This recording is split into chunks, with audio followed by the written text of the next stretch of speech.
Bon, eh bien, si tout le monde est prêt et prête, on va pouvoir y aller. Oui. Et eh bien, je vais couper vos micros comme la dernière fois, hein, pour plus qu'il y ait de parasites au niveau du son.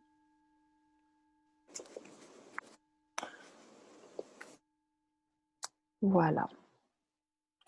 Alors, aujourd'hui, je voulais vous proposer une séance autour de la pensée, tout ce qui est la rumination mentale, la fabrication des pensées. Donc c'est un sujet qui est, un sujet fondamental, en fait, dans la pleine conscience. C'est vraiment un des éléments de base et puis surtout prendre conscience que l'on ne contrôle pas et que nous on n'arrête pas, la fabrication des pensées. Donc par rapport à ça, je voulais vous proposer une petite lecture de ce livre de Christophe André. Donc c'est un médecin psychiatre qui a, intégré la pleine conscience, dans les hôpitaux, notamment dans les hôpitaux psychiatriques, si je ne me trompe pas, et qui a peut-être contribué aussi à apporter la méditation dans le milieu médical, en démontrant les bienfaits, et en sortant un peu du côté, bouddhiste, et peut-être, connecté à une spiritualité, mais plutôt en la ramenant, sur les bienfaits terre à terre, biologiques, physiologiques, très concrets, que cette pratique peut apporter. Alors j'aime beaucoup ce livre parce que je trouve qu'il apporte, des explications de manière assez simple, pour, avant de rentrer en matière. Donc ce que je vous propose, c'est de vous faire un petit passage de lecture, de rajouter quelques mots et puis ensuite de passer à la pratique. Alors, le premier paragraphe que je voulais vous lire, je le trouve très parlant. Il est 2 processus que les êtres humains ne sauraient arrêter aussi longtemps qu'ils vivent: respirer et penser. En vérité, nous sommes capables de retenir notre respiration plus longtemps que nous ne pouvons nous abstenir de penser. À la réflexion, cette incapacité à arrêter la pensée, à cesser de penser, est une terrifiante contrainte. Alors ce texte est de George Steiner. Et puis on va approfondir un peu donc sur la pensée, les mécanismes, les phénomènes et surtout en pleine conscience, en quoi est-ce que ça nous concerne? Et puis se familiariser avec, tous ces phénomènes, qui peuvent survenir pendant la méditation, pendant les exercices et surtout les jugements qui vont aller derrière, par rapport à ce que l'on peut interpréter comme une incapacité à se détacher, à faire le calme, à ne plus penser justement, alors que c'est quelque chose qui est tout à fait normal, et humain dans le processus. Et la solution du coup ne va pas passer par, vouloir couper et vouloir arrêter le fonctionnement de nos pensées, mais plutôt à élargir le champ et à voir comment, ces pensées peuvent se fondre, dans notre champ, dans notre énergie. Bon, on va développer un peu sur ça. Le bavardage de notre esprit. Alors si vous voulez, vous pouvez déjà commencer à écouter cette lecture un peu dans une posture, méditative. C'est-à-dire, moi j'aime bien, quand j'entends ce genre de texte, fermer les yeux par exemple ou, voilà, être un peu en réceptivité comme si je portais attention à chaque mot et je me laissais traverser par les mots. Notre cerveau est une extraordinaire machine à produire des pensées. Extraordinaire, mais très difficile à arrêter. Dès que nous nous réveillons, la production de pensées commence. Sénèque parle dans son traité de la tranquillité de l'âme, du tourbillonnement de l'âme qui ne se fixe à rien. Dès le matin, se réveiller, c'est commencer à penser, ou plutôt à être assailli par un flot de pensées, qui nous parle de tout, du passé, du futur, et moins souvent du présent. Et de fait, ce que nous appelons penser ou réfléchir Ce n'est pas produire des pensées, parce que ce mouvement existe en dehors de notre volonté ou de notre intervention. Mais c'est plutôt trier ces pensées, les organiser, les hiérarchiser, essayer de se focaliser sur quelques-unes, de les développer, tout en essayant d'en écarter d'autres. Voilà pourquoi il est vain d'espérer que la méditation nous conduise rapidement et sur commande à une sorte de silence de l'esprit, à une absence de pensée. Cela se produit parfois, mais c'est par intervalles, par moments. Puis, le bavardage reprend. Regardez passer ces pensées. Comme toujours, dans la pleine conscience, on renonce à l'action frontale et brutale. Inutile de chercher à supprimer ces pensées. On provoquera souvent, au contraire, un effet de rebond. Et difficile aussi de se dire: «Tiens, je vais observer mes pensées». On aura souvent l'impression qu'il n'y en a pas. Mais c'est parce que nous avons trop le nez dedans.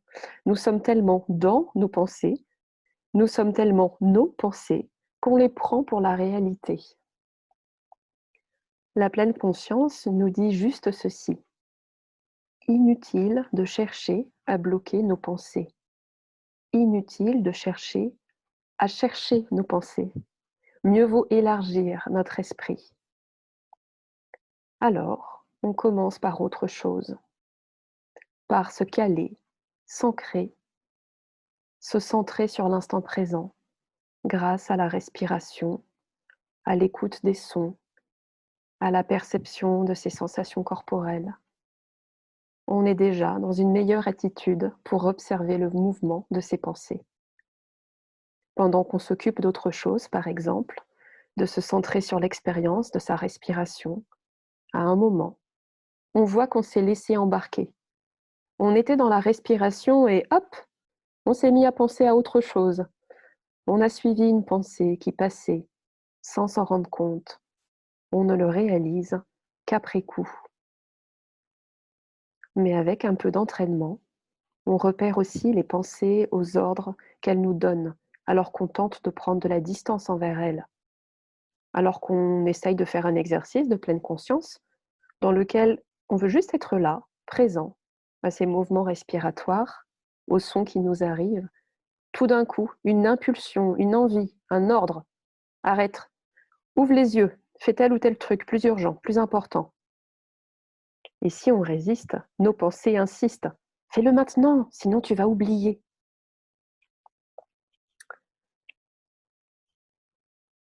Au début, on identifie ces pensées au moment où elles ont entraîné notre esprit hors de l'exercice. On n'est plus dans sa respiration ou son corps, mais en train de penser à un truc. C'est normal, c'est comme ça que l'esprit fait, tout le temps.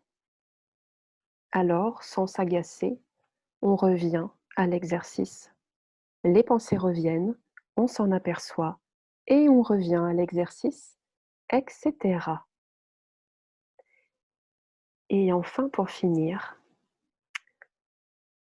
en faire l'expérience vécue représente un apprentissage bien plus puissant que simplement le savoir.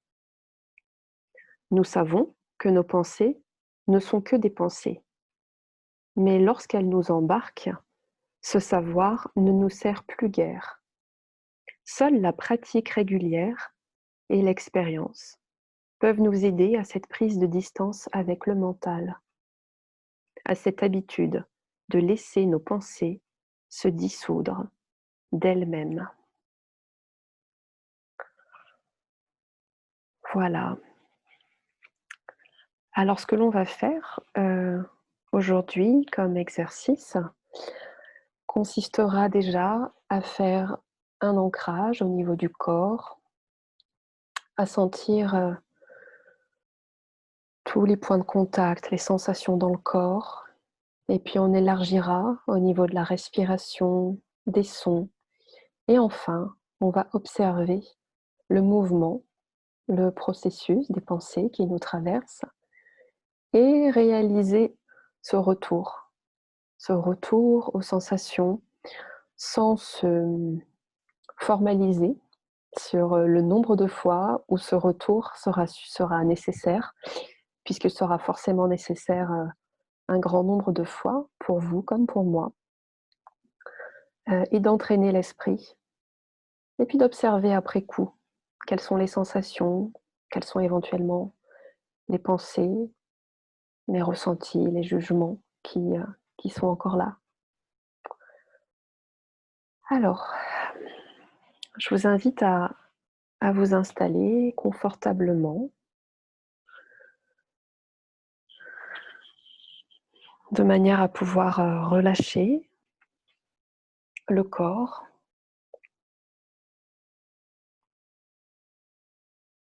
de manière à éviter d'éventuelles tensions musculaires.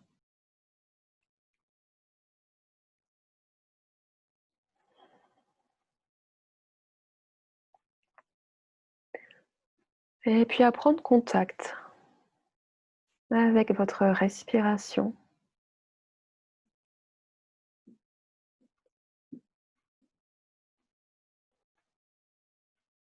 Sentir où est-ce que votre respiration démarre, où est-ce qu'elle se fait sentir dans le corps.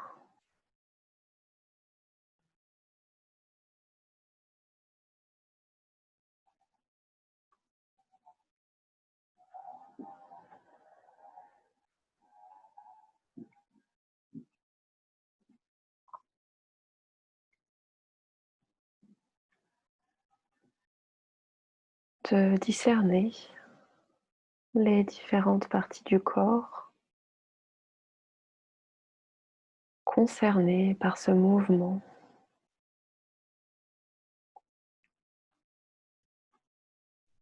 Traversé par le souffle,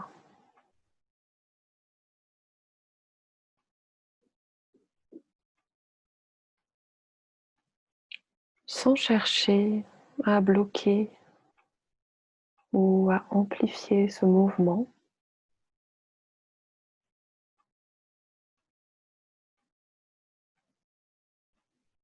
mais uniquement à observer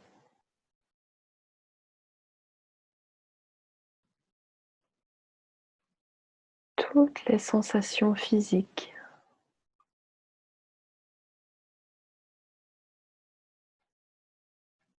les sensations physiologiques liées à ce mouvement fondamental de la respiration.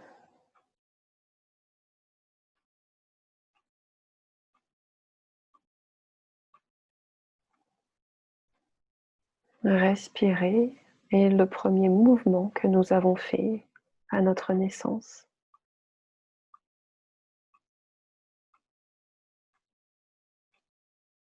Plutôt inspirer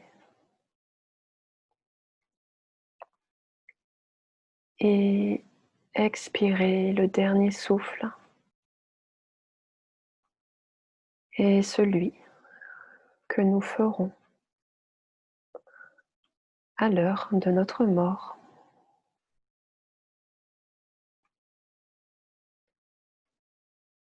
Et dans tout cet intervalle, nous respirons.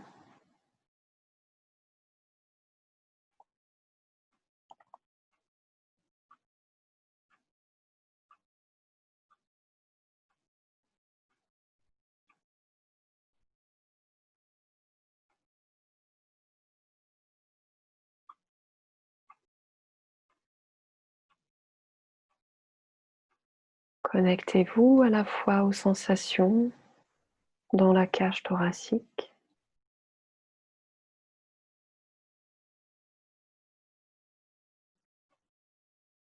aux sensations au niveau de votre gorge.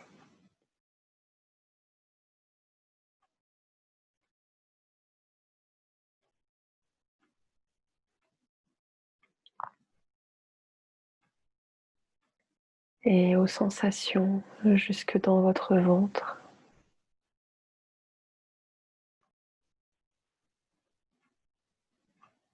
Ces trois parties mobilisées par la respiration.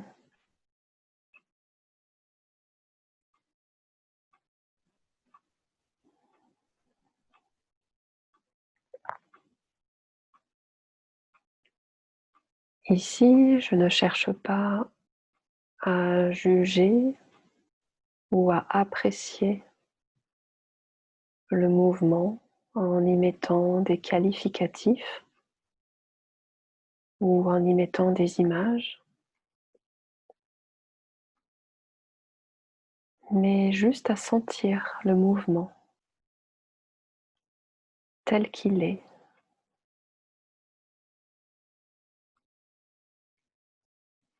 tel qu'il se présente.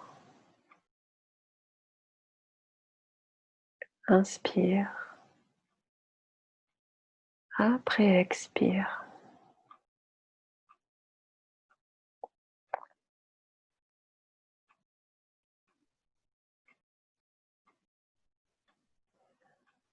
Et puis, je peux étendre ma conscience au niveau de mon corps,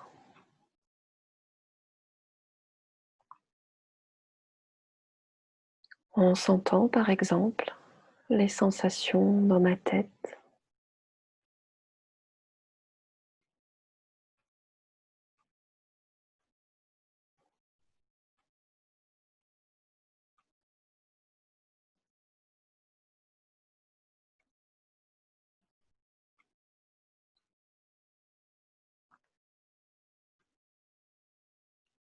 en sentant les sensations au niveau de mes narines,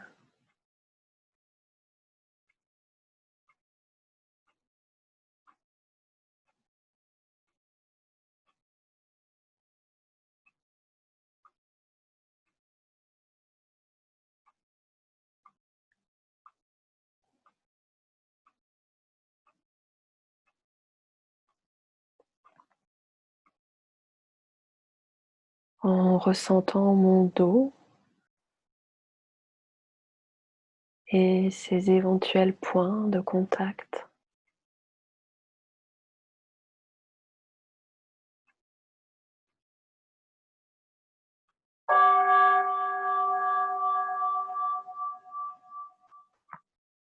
J'entends le gong qui a sonné et je l'intègre dans mon expérience sensorielle.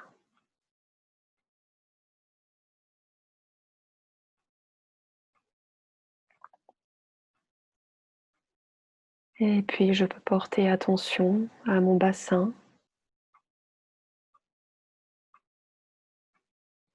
sentir mes muscles fessiers,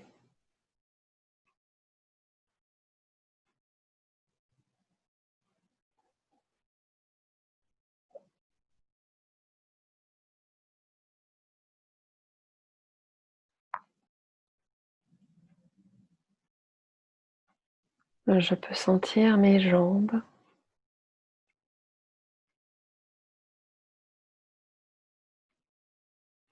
leur position,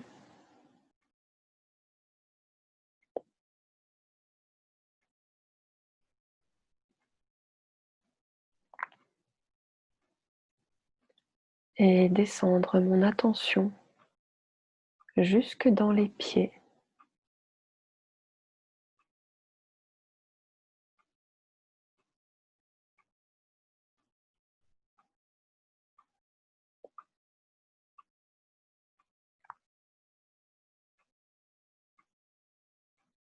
Et j'observe comment mon corps tout entier me permet de réaliser cette expérience de pleine conscience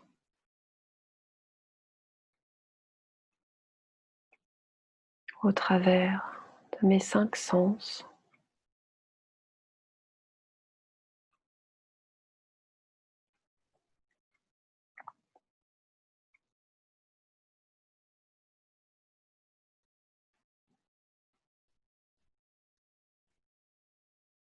Et je peux porter également mon attention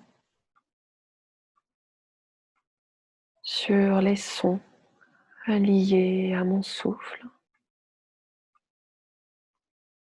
à mon mouvement respiratoire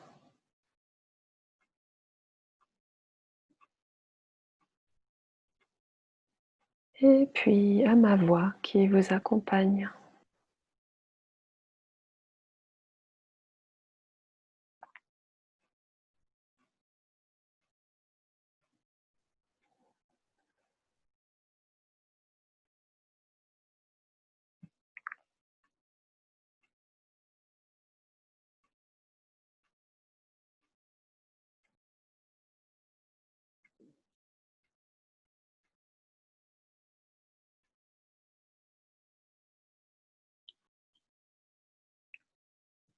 Je prends conscience de la position de tout mon corps, de mon ressenti à la fois global et peut-être plus précis dans certaines zones.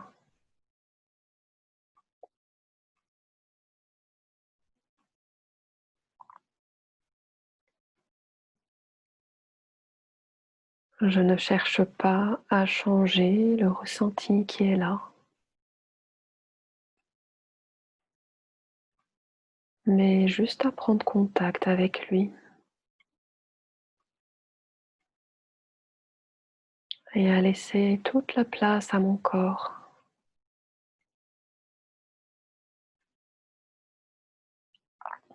Ainsi, je laisse mon corps respirer,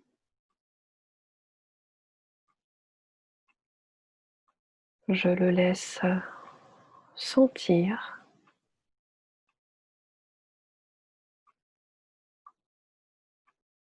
et je le laisse écouter.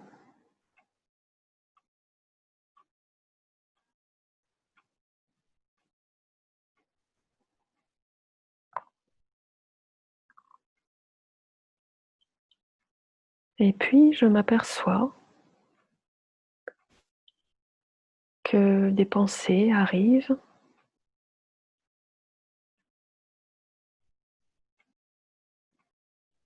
des pensées sont produites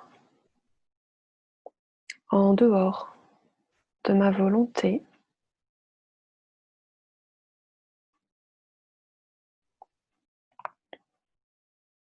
Je ne me mets pas en tension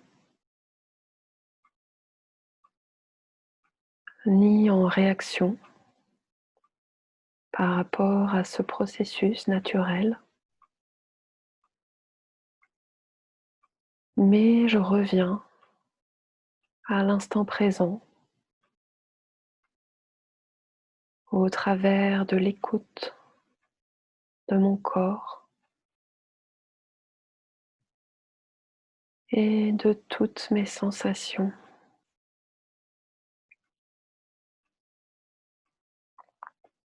Et de nouveau, d'autres pensées ne vont pas tarder à affluer.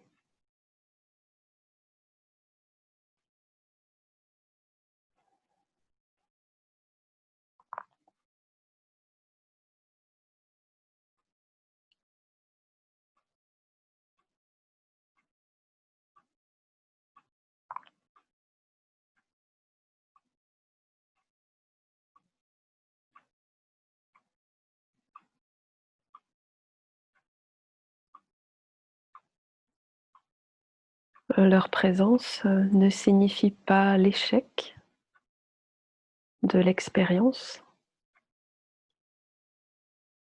mais au contraire, à chaque fois que je m'en rends compte et que je reviens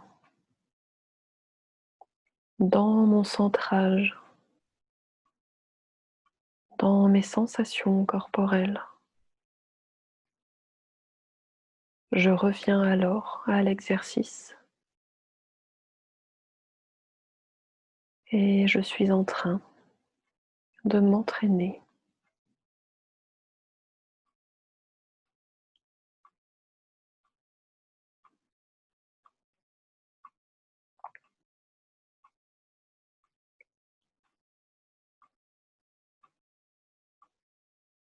Je peux alors observer quelles nouvelles pensées émergent,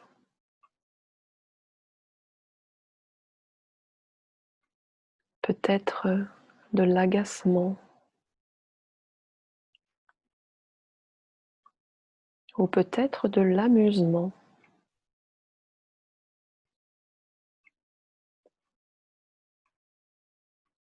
peut-être encore de l'impatience,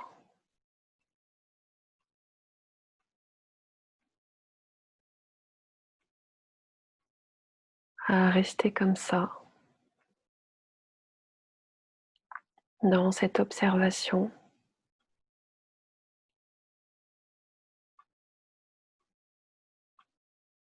dans ce mouvement à la fois simple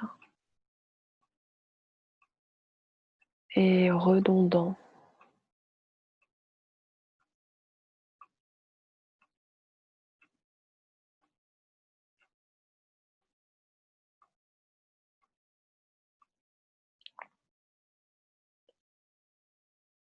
Et pourtant, je peux décider de revenir encore et encore,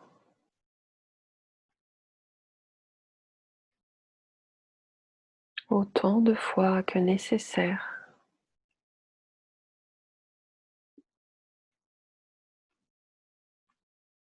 à cette pratique à la fois corporelle et mentale,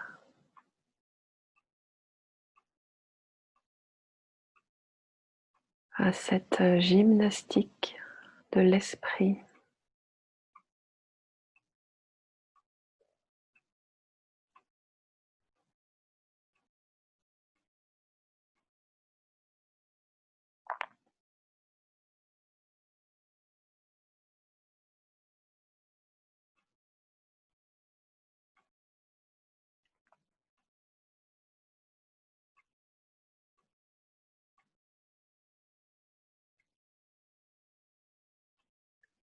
Mais avoir des pensées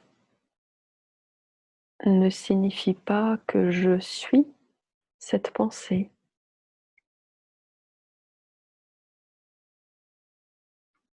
Je me défusionne.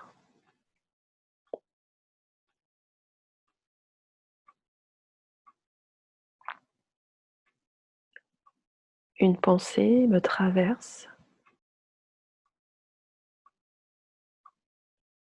puis ce sera une autre.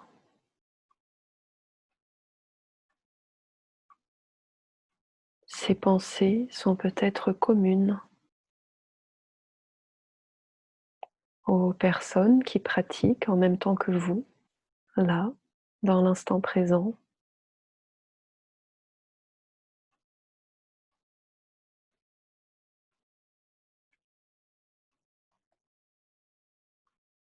mais aussi communes à des milliers ou des millions d'autres personnes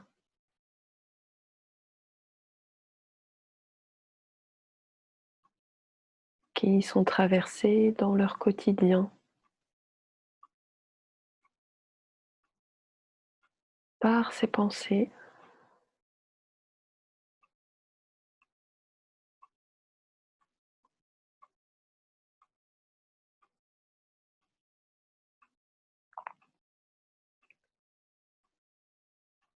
Mais ces personnes ne sont pas leurs pensées,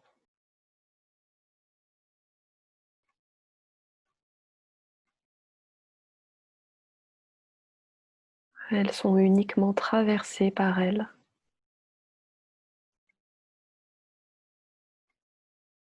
comme nous tous.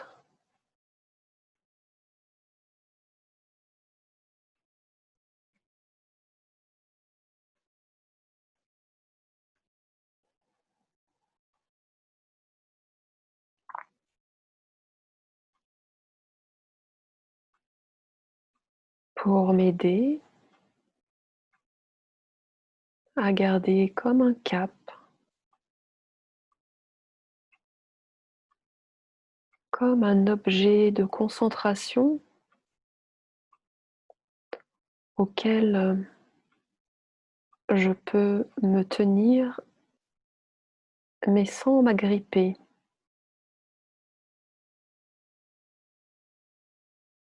un peu comme l'image d'un tuteur à côté de la plante qui permettra à cette plante de s'appuyer, de se tenir sans se coller à lui.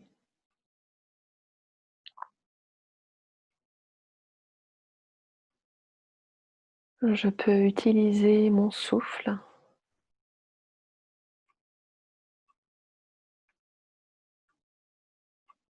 ma respiration,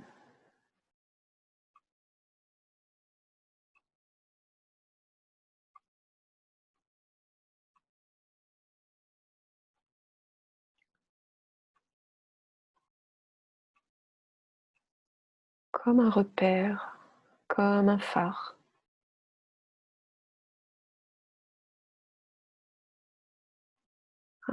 dans la nuit.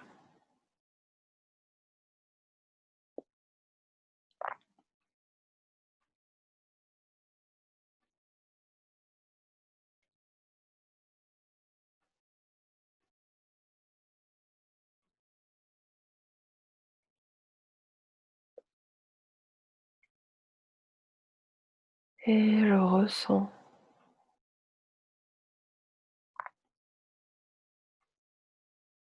comment mon souffle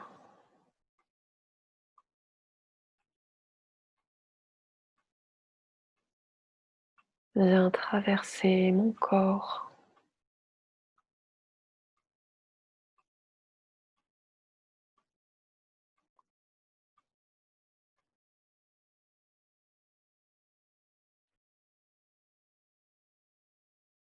m'informer de ma présence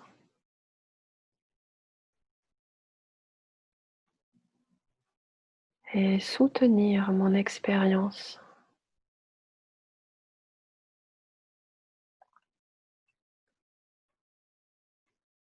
Et il se peut, à un moment ou un autre, que j'ai envie de me gratter ou de bouger mon corps. Et pourquoi pas, mais je le fais en conscience.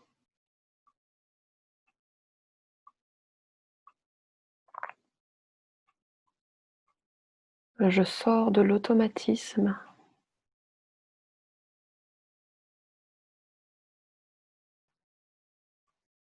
c'est-à-dire que j'identifie la tension corporelle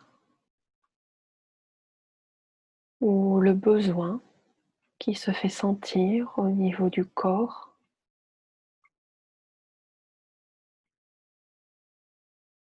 Et alors là seulement,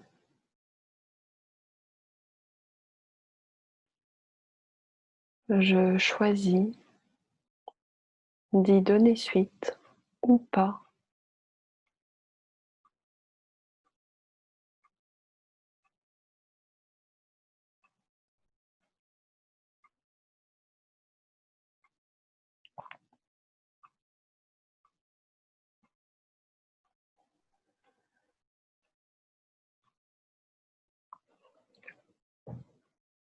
Cet exercice de pleine conscience,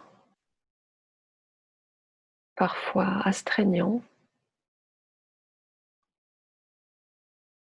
me conduit à la plus grande liberté qui soit.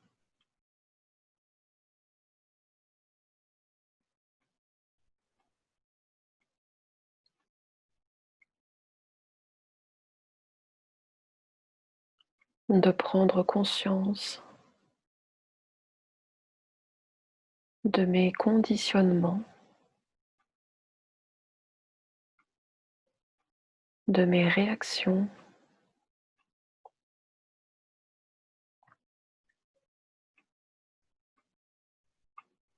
afin de choisir d'agir et non plus de réagir.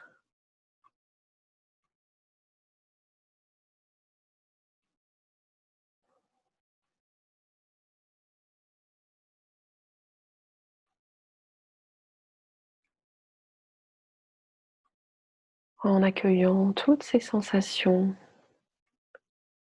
toutes ces pensées qui me traversent.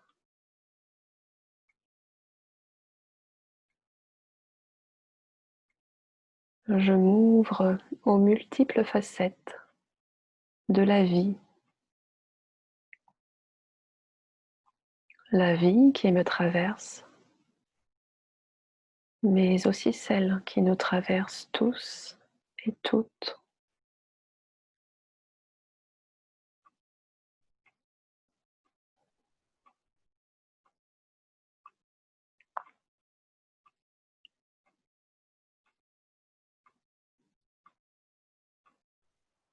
Je suis à la fois en contact avec ma condition universelle d'être humain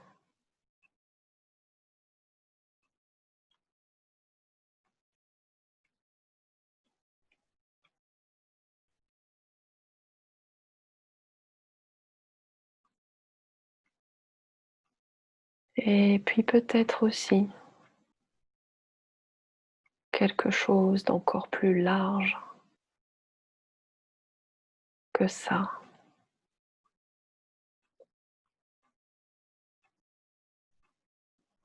Je suis à la fois que ça et tout ça.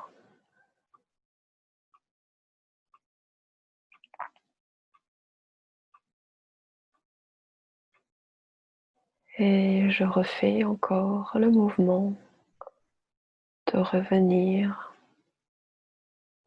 une dernière fois à mes ressentis dès lors qu'une pensée me traverse et que je la suis, parfois sans m'en rendre compte, par simple automatisme.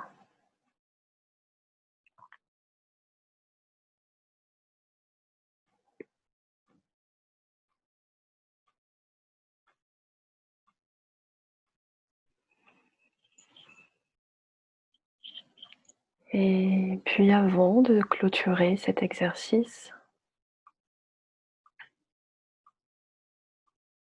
je vous propose, si vous le souhaitez,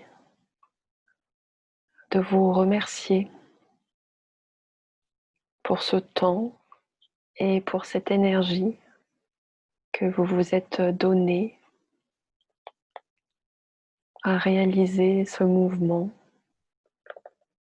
qui peut être contraignant,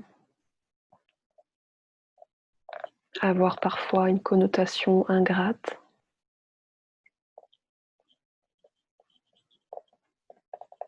mais qui pourra vous apporter beaucoup plus que vous ne l'imaginez en continuant de pratiquer.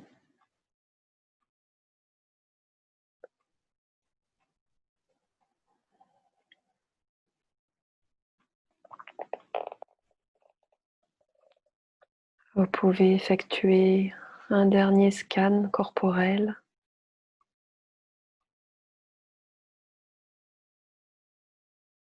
afin de sonder votre corps,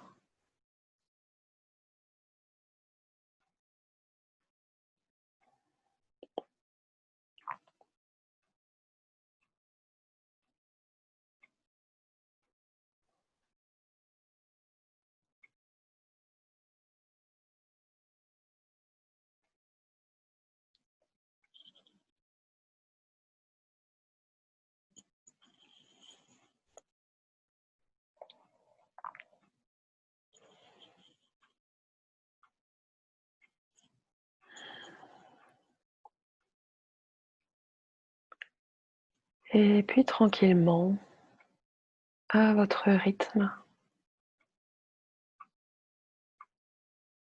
vous pouvez sortir de cette méditation en bougeant les extrémités de vos doigts et en rouvrant les yeux à votre rythme.